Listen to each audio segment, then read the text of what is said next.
आपके स्क्रीन पे कई तस्वीरें चल रही होंगी। खूब गौर से आप इन तस्वीरों को देखिए। देखिए कि किस तरीके से आज बिहार दिवस है और बिहार दिवस पे एक तरफ पूरा बिहार खुशी में मग्न था, वहीं दूसरी तरफ आज सुबह करीब 7 बजे बिहार के भ्रष्ट इंजीनियरों का पोल खुल गया। और पोल भी इस कदर खुला, वे लोग मजदूरों के साथ और बिहार के लोगों के साथ इतनी बड़ी गद्दारी कर दिए, जिसके वजह से कोसी नदी पे बन रहे भारत के सबसे लंबे पुल का 2 स्लैब गिर गया।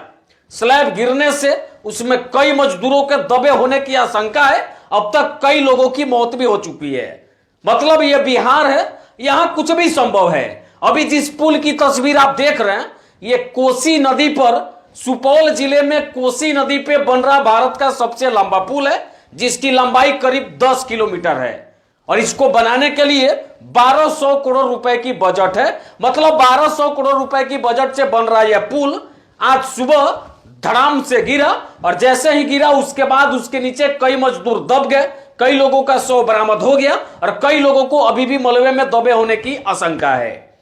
जैसे पुल का स्लैब गिरा, वहां पे निर्माणाधीन जितने भी पुल में काम करने वाले जितने भी मजदूर थे, जितने भी उस कंपनी के लोग थे, कंट्रैक्टर थे, सभी के सभी उस जगह से फरार हो गए। मतलब मजदूरों को मरने के लिए वहां पे छोड़ दिया। यह बिहार है। इससे पहले यहां हमेशा सरकार बदल जाती है, लेकिन व्यवस्था के नाम पे ठंगा नहीं बदलता है। इससे पहले जब नीतीश कुमार की सरकार आरजेडी के साथ थी, उस समय भी भागलपुर में 1700 करोड़ की लागत से बन रहा पुल ऐसे ही धड़ाम से गंगा नदी में समाहित हो गया। और आज देख लीजिए 1200 करोड़ की लागत से बन रहा पुल भी, उस पुल का भी स्लैब गिरा और कई मजदूर इस दुर्घटना के शिकार हो गए। मतलब बिहार दिवस के अवसर पर भी इस प्रकार का खबर सामने आना, इंजीनियरों का पोल खुलना, ये तमाम चीजें बड़ी गौर करने वाली बात है। आज जिन मजदूरों की मौत पुल के मलबे में दब करके हो गई, जरा सोचिए उसके परिवार पे क्या कुछ बीतता होगा। जो कंट्रैक्टर था, जो उस पुल को बना रहा था, जिस कंपनी के लोग बना रहे थे, उस कंपनी के मालिक के संपत्ति की जांच होनी चाहिए। जो इंजीनियर उस पुल में लगातार निगरानी कर रहा था, उस इंजीनियर के घर भी रेड होनी चाहिए, उसके भी संपत्ति की जांच होना चाहिए, ताकि एक पुल से कितनी काली कमाई वो लोग करते हैं इसका पर्दाफाश हो जाना चाहिए। और यहाँ पे पुल गिरना आम बात नहीं है। पुल के नीचे मजदूर दब के मर जाए, पुल के मलबे में दबे रह गए, ये बहुत आम बात हो गई है बिहार के लिए।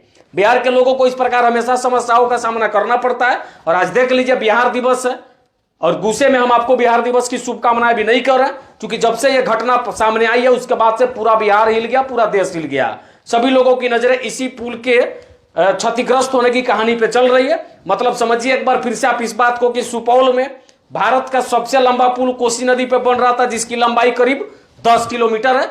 10 किलोमीटर लंबे पुल को बनाने के लिए 1200 करोड़ रुपए का बजट पास किया गया।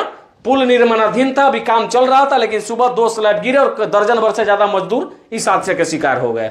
बाद बाकी इस वीडियो को देख आपका विचार क्या होता है बताइएगा। सरकार चाहे आरजेडी का हो, बीजेपी का हो, मतलब एनडीए गठबंधन का हो या महागठबंधन का हो, घोटाला तो दोनों सरकारों में होती है, यह बातें साफ है। क्योंकि तेजस्वी जी के सरकार में भी उस समय भी पुल गिरी थी, और अभी बीजेपी की सरकार है तो फिर भी पुल गिरी है। उस समय 1700 करोड़ की लागत से बना पुल गिरा था, और अभी 1200 करोड़ की लागत से बना पुल सुबह धड़ाम से कोसी नदी में गिरा और कई मजदूर इस हादसे के शिकार हो गए।